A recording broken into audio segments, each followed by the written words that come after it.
Oh boy, what time? Oh jeez. Oh god, it's dark in here. Oh, what time is it? Oh, I just saw a screening of Superman: Dawn of Justice. It's like 1 o'clock in the morning here. It's a special sneak preview, and I wanted to give you like my early, no spoilers sort of review. All right, well, let me get a light on. Hang on, that's just oh god, oh that is bright. Okay, Superman: Dawn of Justice, Superman v Batman: Dawn of Justice. Wow. Well, I'm not allowed to give you any spoilers at all because I got this free kind of a special. Okay, months ago, a friend of mine invited me, and we went to see the trailer. They played the trailer for this. They played like 3 times, and Zack Snyder was on the big screen and all that jazz. And because I went to that, I got a free pass to see this. Not out for 5 more days. This whole new Superman v Batman: Dawn of the Justice, which I guess is referring to the Justice League, which includes, you know, if you remember Aquaman and Wonder Woman and all that jazz. But, boy, what to not spoil?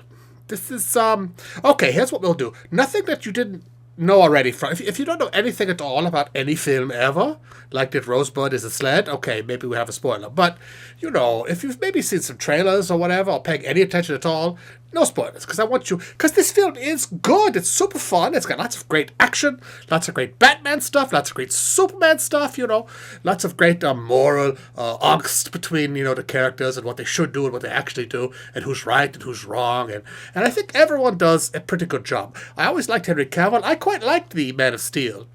A lot of people didn't like it. I thought it was pretty terrific until they just kind of became a big explosion fest at the end. I really liked the kind of tortured Superman. This we got that, but we also got the tortured Batman, of course, because he's an orphan, his parents are dead and all that. We get to relive a lot of that kind of origin story of him. It's sort of a flashbacky mode.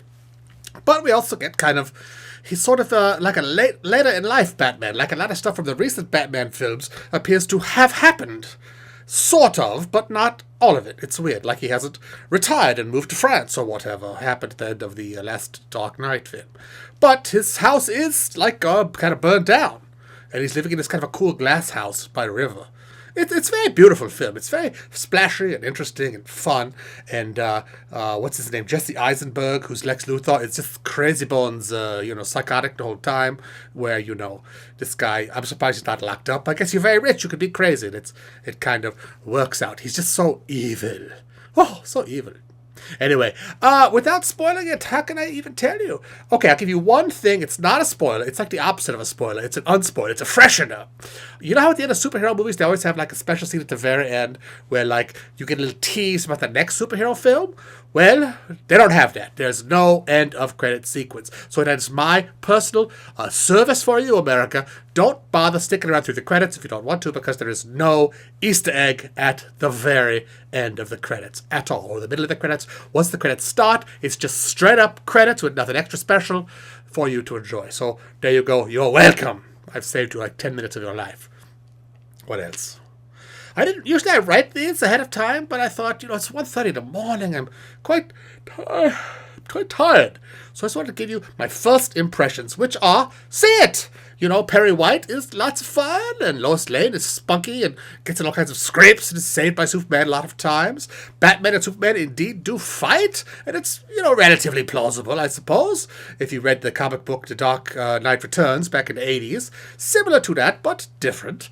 And there were a lot of nerds there, I gotta tell you. The place was packed, and it was about 95% men. In the 20s, mostly. And the guys next to me were, like, super fans. They knew, like, every time something happened that seemed like from a comic book or something relevant from the mythology, they would go, yes! Oh! And they would get all excited and jump up and down. So, I think as far as fan service goes, the fans were super satisfied. And I enjoyed it quite a bit. Very dark, very violent, you know, like Batman does some real damage to people in this, you know. I've been playing Batman Arkham Knights lately, a lot of similarity to that, of like flying around and beating up a whole bunch of people in a room all at once in a very true Batman style. So, well done, all that. So let me wrap this up. I'm going to give it a solid, 4 out of 5 stars, probably. Really good, but it didn't make me cry, which is usually my metric of how good a film is. Now, again, a superhero film, it's not going to make you cry mostly. But frankly, the last Man of Steel did make me cry. You know, because of Lonely Superman and all that. Maybe it was the mood I was in. I don't know. But anyway, Dawn of Justice. No spoilers. Go and see it. I would love to tell you all about all the secrets. But, there's a surprise around every turn. unless you think about it a little bit, then you kind of see it all coming. All right, thanks for watching. Be sure to like and subscribe and all that jazz, and tell me if you enjoy even an impromptu little review like this. Thanks for watching. Mwah.